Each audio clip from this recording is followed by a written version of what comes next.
Man,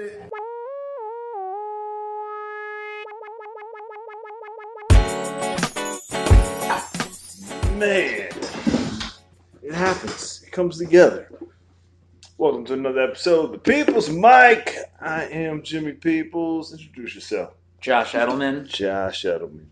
Give me your backstory. Give me your origin story. Stand-up comic. I live in Los Angeles right now. Originally from Florida, lived in New York for 8 years. Kind of got started in New York. Really kind of started doing it for real in Los Angeles. Working film out there also. Made a web series, documentary. Dope. How many years? How many years? How long have I been doing comedy? Always a tough question. It's always a tough question to answer. And here I've come up with my best explanation for it. I've been doing it for a year correctly, for real. Okay. Like 9 years ago, I started for the first time. Was only doing bringer shows and occasional open mics. But I very much feel like I popped my cherry then. Yeah. Which I feel like is a very important part of the whole thing. Absolutely. So it's like... You got the rust off. It's like, for the past 9 months, really, that I've been doing it for real. Yeah, every day. I didn't start from ground zero. So I feel like it's unfair to say I've been doing it for 9 months. You've been on stage. Yeah, I've been on stage, and I've been writing the whole time. Yeah, absolutely. It's like I came back with a bunch of material. I knew what it was like to get on stage. Yeah. So yeah, that's my best answer. Nice, I'll take that. Shit. Everybody pulls back on that answer. I hate even asking that question because people just judge you by it. They want to say, You want to say a short period of time, so you seem like you're really good for having done it in that amount of time. Absolutely. But if you say the right time, be like, if you say anything double digits, it's like, Because I'm all right for 9 years. I'm really good for 9 months. Pretty much. Yeah, you're comfortable. You're comfortable with comedy, and I can tell. When you're on stage. I do it a ton. I very much when I got back into it recently. Decided I'm going to make up for the lost time. Yeah. I probably average 3.5 mics a day. Yeah. You still count? I record all of them, so I can see how many I've done over a period of time. You record audio or video? Usually just audio, just because it's easier. Yeah. My phone doesn't really have the storage space for me to be doing videos all the time. I would like to be recording video. I do. Whenever I do a show, I record the video of the show. Okay. Whenever I'm doing a mic, I just record the audio. I just record it. I put it on the not to go live, but to record on YouTube, and I just send it to YouTube. Okay. I record them all. And then you get unlimited storage space. I know a bunch of comedians that do that. I do that. Put it on private, and then eventually I'll press the all public page, and then have thousands fucking videos. People can see all your successes and your rare bombs. I never bomb. Okay, Jesus Christ, that's gonna be scary. How long are you in New York for? Till Saturday. Okay. I got in on Wednesday. Wednesday. Nice. Yeah. Do you have a podcast? Do you do it? I used to have a podcast. I did. Not as classy as this. Not as classy as this. No, it was fun. It was. This was about 5 years ago, 6 years ago. My roommate, who's also a comedian, she does more improv and sketch stuff now. Yeah. We did a podcast called "Who Would You Do," where we would talk about who we'd relationships and who we'd have sex with in fictional universes. So we'd be part of the Batman universe. Nice. And it's could you date Batman? Could you have sex with him? What would it be like? And we'd just every week we'd explore a different fictional universe. And we did it for a year and a half, and we got I don't know, something like 100 listeners an episode by the end, which was pretty good. Yeah, that's good. Considerably. It was less the podcast market was a little less oversaturated. Yeah. I'm curious where we'd be now if we kept doing it, but it was that's the goal. Kind of affecting our friendship. I remember people starting out doing podcasts, and I was like, oh, why would you do a podcast? You know, and then it was like you needed content, so it was like you gotta have a podcast as a comedian, right? Well, and also, again, to get back to how long have I been doing comedy? Yeah. It's like I wasn't doing stand up at the time, but I did a comedy podcast every week. Oh, sure. And so it was like, an hour of practicing being funny off the cuff. I feel like writing counts. jokes on it. Because you're going through conversation, So I'm not as impressive a comic as I appear to be as a 9-month-in comic. No, fuck. You're impressive. Do you ever notice your doppelgangers? Like comics who are similar to me? Well, I'll tell you, I think it's been interesting. I don't. I feel weird. I feel like I'm gonna like get enemies for for this for the podcast to do it. I've only been here for less than a week so far, and I've gone to as many mics as I can. Generally speaking, I found people to be a little less distinct out here than in Los Angeles. I used to think that a lot of people were much more distinct because I'd always hit the mics every time. Yeah. Like throughout the years when I'd come to New York, I'd like do the mics because I was interested and seeing what the scene was like. Yeah. And a lot of the people who I thought were really good when I used to come out now live in Los Angeles. Okay. And everyone's a lot safer out here. I was shocked. I heard the opposite. See, I'm shocked by how tame I felt. Everything I've been hearing out here is I don't know. Something interesting I feel like I've seen is I've watched a couple of people do crowd work out here, and they weren't even really picking on the person in the audience, but like everybody apologized to the person they were even talking to. We're programmed to be and I'm like not that you should be a jerk, and not that you shouldn't on occasion apologize to someone you've given a bad time to in the audience, but I don't know. You're up on stage. You're supposed to kind of be, while you're on stage, you're sort of this moral arbitrator of your universe, and you should stand centered in what I think is your moral perspective up here, especially if you decide to pick someone to challenge yourself with it. I don't know. I don't believe in apologizing. I don't believe in apologizing. I don't believe in apologizing. I practice. I try to practice not to apologize. It's so good. It's so good to just look somebody in the eye, knowing you're fucked up, and then just sit in it and just let that relationship fall apart. Fall in pieces. Yeah, Thanos, that relationship, it just crumbles. Could say sorry. I could get whatever benefits this relationship could bring me throughout the years, or I could just decide I'm right because I've pot control. Not even I'm right, but I accept my fault. You accept your fault. But isn't that apologizing? No. Isn't accepting your fault? Because if you apologize, you're never sorry for something you did. Right? No. You did it. You did it and you own it. You own it. If you cheat on your girlfriend, you're glad you fucked that other girl. So you're not sorry. Right? You're sorry you got caught. I think you can be sorry. I've got a bit that it's not worked out. It's something that I've been like trying to figure out. I can't keep figuring it out. How like macaroni and cheese has like taught me what having an affair is like. Because like I can't even get into a relationship, let alone cheat on somebody. So my only point of reference is that like whenever I'm on a diet. And then just I'll have this moment where like I'll see a box of macaroni and cheese left over from before my diet, and just my brain turns off, and I'm like boiling the water and going to the store and getting milk and butter and coming back and I eat the mac and cheese and I immediately regret it. And I'm like, what did you do? Because I've affected my life negatively from the decision, so I'm sorry I did it. I was short-term thinking as opposed to long-term. You wanted to do it.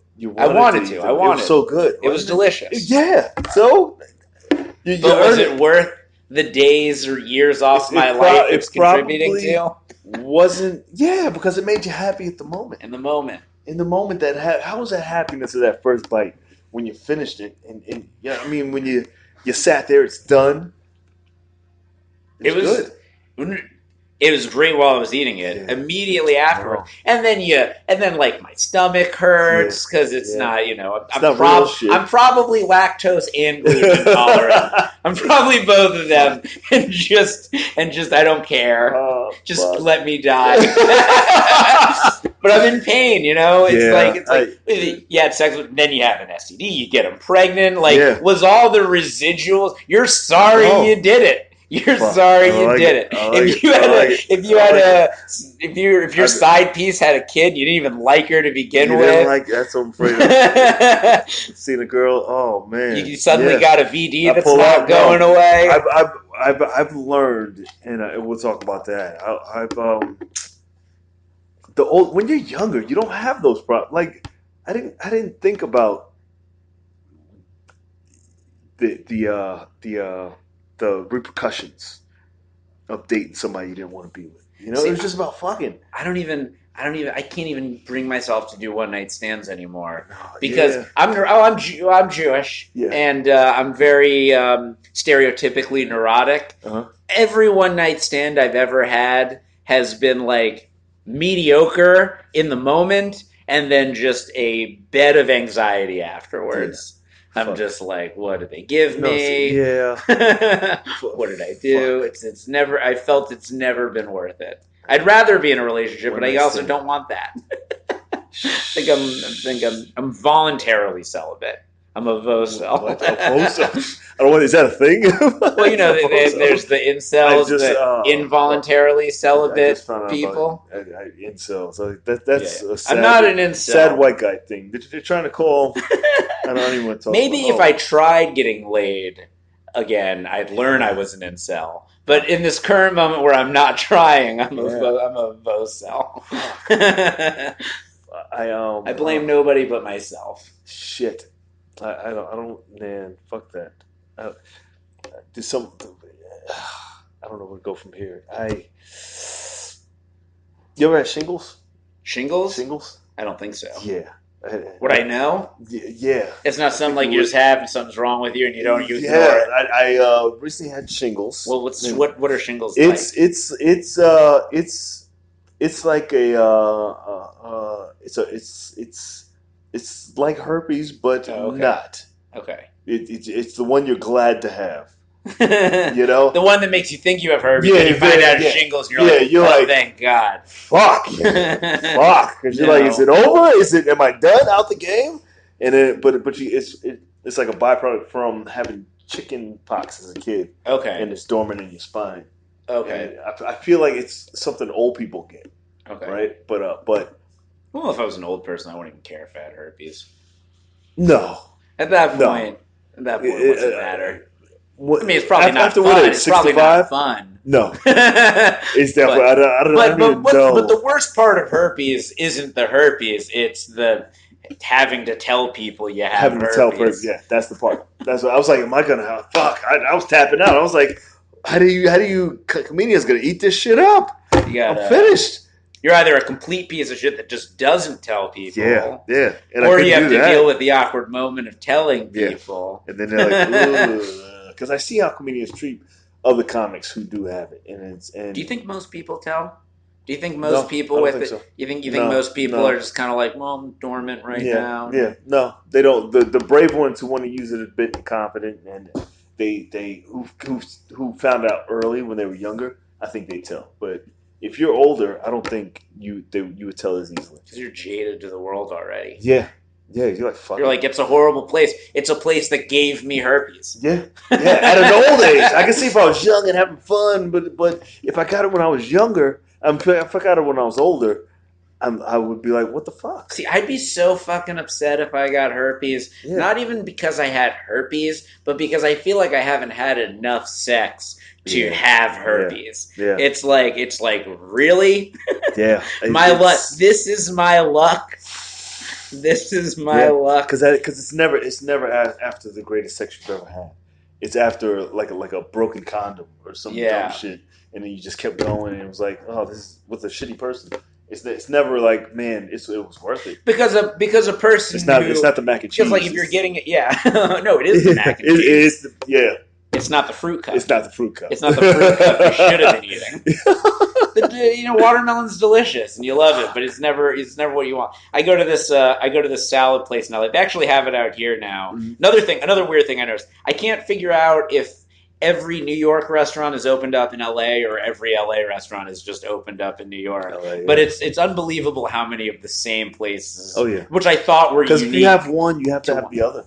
And the other thing, what's the restaurant? Sweet Green. Sweet Green. It's like a salad place. They have them out here. I saw one out here. But they make really good salads. It's like these. They're fuck. But they're like really fresh, really delicious. Yeah. Some of the best salads I've ever had. And they give you like a little piece of bread. The little piece of bread. It's a nothing piece of bread. It's the best part every time. Fuck. The bread is the best. I'm like, I can sit here with like a fresh salad or like a grilled cheese sandwich sitting in like a little damp puddle of water. I still want that grilled cheese more. Still want that shitty grilled cheese more. My struggle was with trying to find good places to eat in this city. I was like, you can't find somewhere. I only wanted to spend $5, mm-hmm. But you can't. Yeah, it's so hard to eat good. $1 pizza. Yeah, no, $5 pizzas, but you eat pizza every day. Yeah, you know, Mamoons. Fuck. Is Mamoons? Can you still get a falafel sandwich for $6? $6. $6. Yeah, $6 now. The other interesting thing I noticed is every restaurant I love in New York that is unique to New York has either closed or franchised. Yeah. They either failed spectacularly or succeeded immeasurably. They went big and went home. Yeah. But I feel like it's lost its specialness. No. I don't know. I see like the Upper East Side Lombardis, and I'm like, I liked Lombardis being in Little Italy. Yeah. I liked it being that one place. It's hard to get into, and you go, but it feels less special now that there's more of them. Yeah. It's like the Alamo Draft House movie theater opened up out here. Yeah. It's like, well, that was like a reason to go to Austin. Yeah, wow. Check this place out. I didn't even know that it was more of them. I thought it was just one. Yeah. Fuck. Good. No, go on. It's either, I don't know. You have to grow, right? But you want that uniqueness. It's everywhere in America feels somewhat capitalistic. LA certainly feels capitalistic. Oh yeah. No place in the world feels more capitalistic than New York. Yeah. It's like there's nowhere else on earth where you're surrounded by more bathrooms and it's harder to go to them. New York, absolutely. Like you could be standing there's like 40 bathrons around you and no one will let you in unless you buy like a $3 bottle of Dasani water. Yeah. They had Facebook pages for the bathroom codes. Oh yeah? Yeah, like, hey, where's the bathroom code for, because comics we have the weirdest shit, like weirdest access to things. Beating the system. Gladys is probably on that bathroom. That bathroom code. Right, yeah, absolutely. Yeah, right. You ask her the types of shit she's on. Fuck. She's hustling at a different level. Fucking Gladys. She's a character, man. And I use the bathrooms. I hate they should be free. Bathrooms should be. Well, I understand not wanting like everyone to be coming into your store to use the bathroom. They certainly can get destroyed rather quickly and easily. Yeah. But I think people can be a little bit more generous with it. I remember I went to one of the Chipotles, and I used to stop there. It was on my route, and then there was a girl sweeping up, and she saw me come, and then she ran in before me, and because the door was always open. And then she closed the door and then walked away. I was like, do you have the code? She's like, no, you got to buy something. I was like, that kind of makes you a shittier person. You didn't have to do that. We'd rather you shat your pants than like shown a little bit of generosity that like really affects us zero. Maybe I was going to buy something. You don't know. Maybe. I don't know. But if I was like I hate to say a white mom with like my kids, you would have let me in. See that this is where Yelp can come in handy. The only Yes. places I've given bad Yelp reviews to are places that wouldn't let me use the bathroom Yeah, when I needed to. know. I'll That go on in one star and be Yelp and like, shit. I wish I I got really on need to use. earlier. Yeah, I love leaving bad, trying to leave like a bad funny review and just talk shit about a place. It's so good. I kind of want to.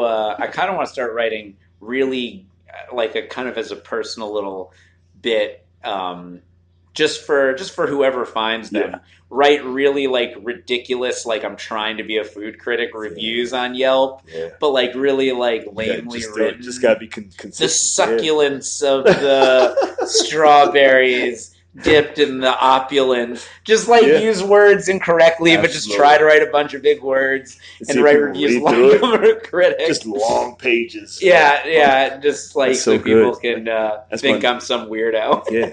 But people find it. Like, they told me the other day, it's like your reviews got 3,000 views. The other, I was like, Damn. at least I'm trending on something. Like Google Maps, I'm killing. Like fucking, I put something most places that I have a bad experience, and it's so fun, so good. So I didn't realize how good I it try to was. write. I try to write a nice. For every Once in a bad while, review I give, for every bad his review karma I is give of balanced. something, and it's usually almost exclusively because Uh-huh. they wouldn't let me use the bathroom. It's actually the time I started was I walked into a place Mm-hmm. and I was like, "Hey, I'm gonna buy something Yeah. real quick, but can I use the bathroom 1st?" Uh-huh. And they're like, "Bathrooms for dine-in only," and I was like. You got to buy something. Yeah, I was like, I'm gonna buy something. They're like, you dine in only, and I was yeah. like, 1 star. One star. How you should have showed him. It was like, how important is this star? And should I can I use the bathroom? Hi, Gladys. We were just talking about you. Well, hey, nuh-uh. Yeah, we were. Stars. How much of a hustler you are? You want to know? No, we know. We know you're a hustler. So, What happened? once I got here, I was flying. Yeah, meal ticket. Meal ticket, is Can that she? the dog's name? Yeah. Can she breathe in there? Yeah. She just rolls out. So I was flying. I was flying this side of Brooklyn yesterday, or like in like the Bushwick area. Food, I got fucking please. craft beer and dark chocolate. That's Two things I don't like at all. wow. Wow. I love craft beer and dark chocolate. I know it was. I got to give those away. It was a pleasant experience. You are So I was fucking trying to amazing. get people Yeah. nice beer. Have you mapped out all the free places you can get food in the city yet? I haven't even begun to explore. There is on Wednesday and Saturday at 2 o'clock outside of Tompkins Square Park. Oh, the Bumfies. The bum feeds. Yeah. I used to fuck with the bum feeds. I used to volunteer out there, and just the what's her name? The lady that runs this little bat shit. Yeah, like She ruined it for me. Like it was a good experience. The people were cool, and just they had beef jerkies. one of the ladies that run it. Yeah, she's tough. She's a tough lady. I mean, that seems like the only kind of person that would occupy that role. Yeah. One step above the person they're serving, but not going to get a real job. Not going to get a real job. But she kind of ruined the experience. But yeah, but I can't do my usual thing here in Manhattan. Like other cities in the country, I would just like walk into a restaurant that was about to close and be like, "Can I have some? Yeah, Can I have some of this food or Yeah. whatever?" And and they give it to you. Dunkin' They don't do Donuts it. does They don't do it out here. I Some haven't even places. tried. I don't. It just seems like people. Some places do. I know, like Whole Foods has when I was doing like student films and stuff out here, Yeah. there would be like bakeries that would be getting rid of their bagels and things at the end of the day, and like I would cater with the day old bagels. Yeah. And they'd like give them to me. Starbucks does it 15 minutes before they close. All right, I will give it a try. I just figure people have their hands out for like 400 years. You know? No, we waste about 4 trillion pounds of food. I believe 4 literally trillion some tons that just threw out sounds- there. Yeah, 4 trillion tons is a lot. That sounds like a 4 lot. trillion pounds of Food a food. year? Yeah. The year. worst, honestly, the one that really Take a gets year. me is when I'm digging through a dumpster and I find some fresh flowers. Like in the Trader Joe's dumpster, they have flowers that are clearly grown in a greenhouse, transported here on a truck, sat on an air-conditioned shelf, and then Toss them. gone. Yep. Yeah, You said Trader Joe's, Whole Foods? Yeah, any place that sells flowers. Yeah, You shit. find a lot of flowers in the dumpsters. I'm saying. Fuck. What are you gonna do? You can't eat those. You cannot. But you can get real mad about capitalism. Look at Yeah, that. you hate capitalism. Yeah, you do too. I love it. You I just love don't it. I love You it. live I in the love most it. capitalistic city in the country. No. You were just talking about that I was too. just saying. The wealth disparity is incredible. All you got to do is look at a city street. Yeah, the wealth disparity and just there's just nothing is for free out here. Nothing. There's just like the most. The bum feed's for free. Hmm? The bum feed. I hate that. Bum feed, is that what they call it? Oh, thank you for the bum feed. Yeah, sure. See, you're the kind of person I bet you're not mad at capitalism because you got that indefatigable spirit that, you were made for that game. You'd be the kind of dude, if you got into multi-level marketing, you'd be the one that made $6 million a year. Yeah. They'd point to it and be like, he made $6 million selling soap. I see, because you got the no apologizing. Yeah, no apologizing. That's kind of the mentality to succeed in capitalism. I like multi-level marketing, and I wish I could find one that I like because they all seem like a carnies game. And you're a hustler too. Yeah, I'm a hustler. You're doing the physical training, and then you do the podcast, and then you run the mic. Absolutely, I like doing shit like that. I like doing all you. What do you do after the mic? What's the next thing? Well, I'm in.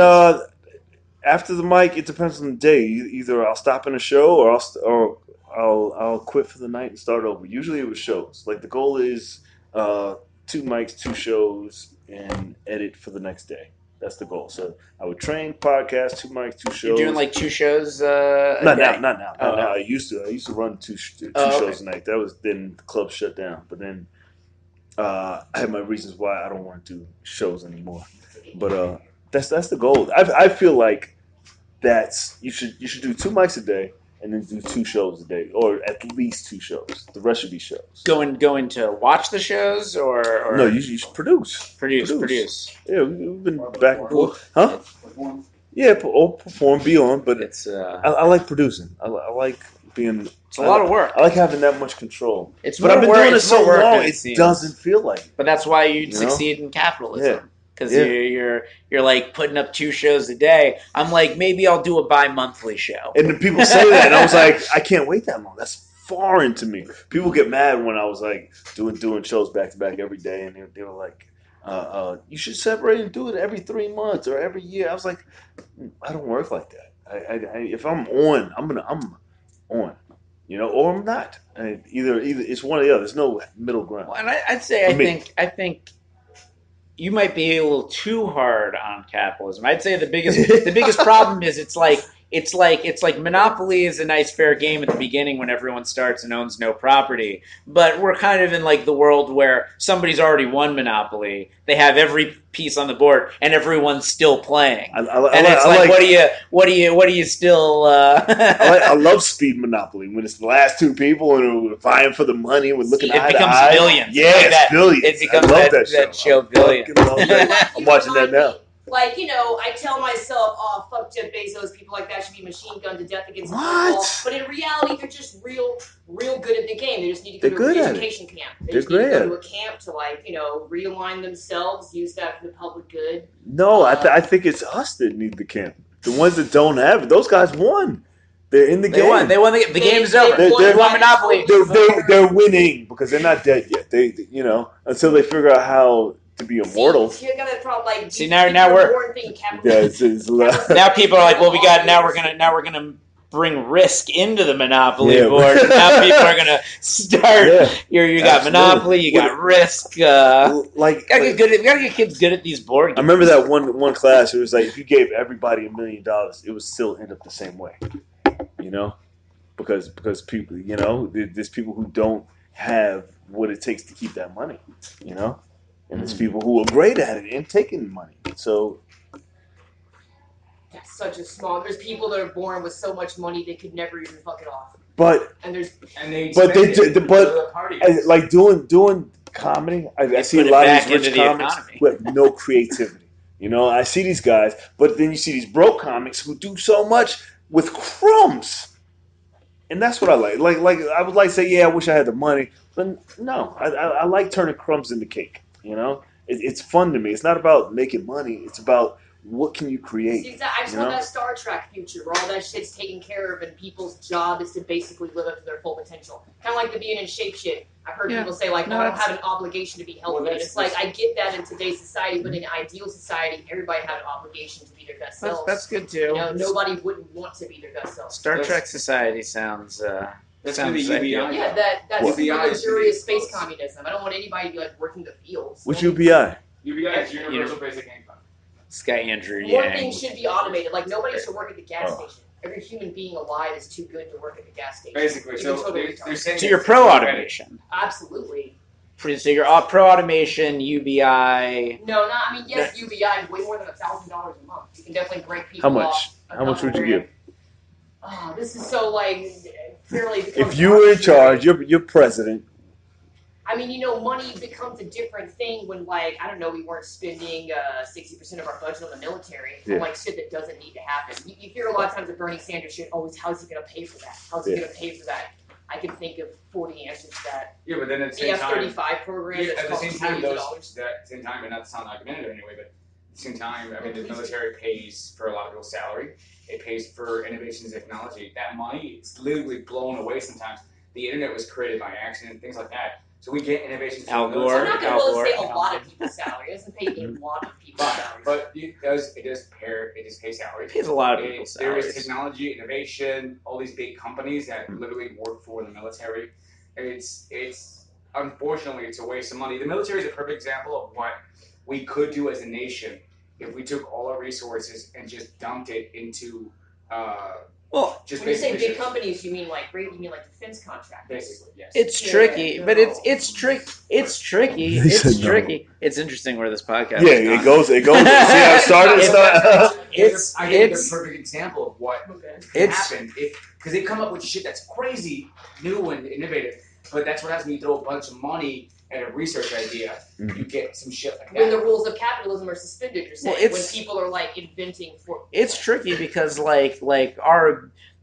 the ability of certain countries to wipe other countries off the face of the earth has kept a lot of them from fighting each other. That's true too. Like throughout history, you can't ignore the fact that never has there been a period of time where countries weren't just completely at war with each other. So it's like even up until, 70 years ago or 80 years ago when everyone was fighting everyone to the death, it's like it's probably a better thing that everyone's afraid of fighting each other. Not that we're not also, picking on the people who don't have those abilities. But it's also scary in that in an instant it could do it, but it's that thing that keeps everyone. I don't know. It's complicated. I certainly wouldn't take that back. I wouldn't agree with everyone fighting everyone. It seems like there's some very clear singular aggressors in those situations. I think the most interesting thing is how everyone thinks they have the answer.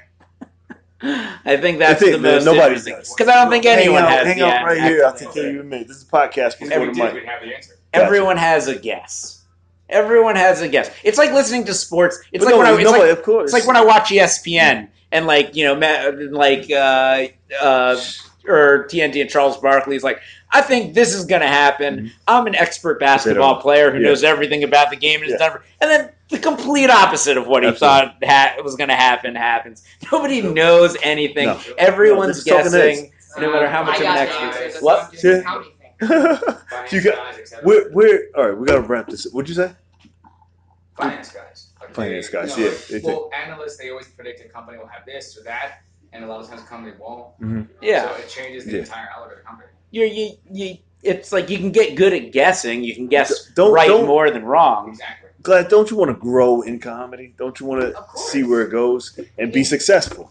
And with that comes money, right? Is there a limit where somebody says, "Hey, we want to buy your story for $30 million"? I would love to do this to make no money. I would never do a commercial. I need several major surgeries right now, but if somebody offered me $1 million for something, never. I'd love to do a huge show and give away all the money. It'd be like, "Hey, we want to give you $30 million to."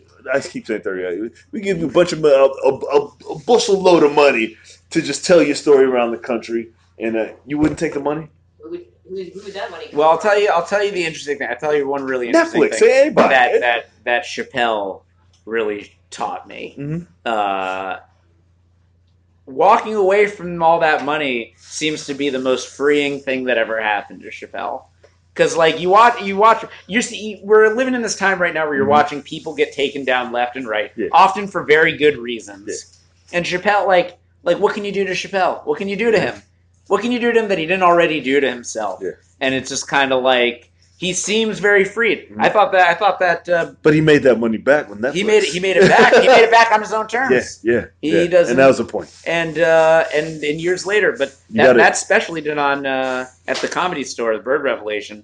I think it might be the best special I've ever seen. Yeah, absolutely. It was absolutely unreal. And the point is making it on your terms. Making it on your own terms, and not he gives that whole talk at the end where he's like kind of going in on capitalism about the pimps and how they like play this game, and it was kind of like I think he's just trying to say like America is like this. Oh, you want it? We can take it from you. We can give it to you. And what if you just say? And I guess Gladys is saying, "Well, I don't need it. I don't want it." But you should take that money and get those surgeries. You should absolutely take that money. Why not? That's like I came here to live in my car and have that be my superpower. Like I really don't need money. Like worry about a salary that's a creative casualty.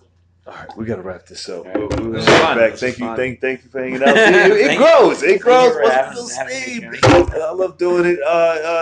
Tell them where they can find you.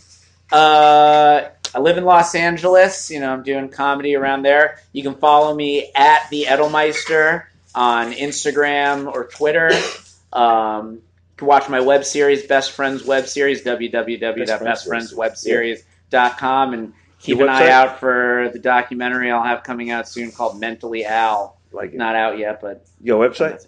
I don't have a website. Yeah, get a website. I got to get a website. Yes, that's just bestfriendswebseries.com, mentallyal.com, mentallyaldocumentary.com. Those are my websites. Yeah, it's another episode of The People's Mic. You can find it on iHeartRadio, Spotify, JimPeoples.com. Subscribe to our YouTube channel, J Peoples TV. We're here every day, Monday to Friday, at the world famous Idol Shrunken Head at 2:15 for the podcast, 3 o'clock for the open mic. You are more than welcome. If you're coming from out of town, stop through. Get on the podcast, go up early at the mic. Cool? Thank you. Thanks for having me. Appreciate you.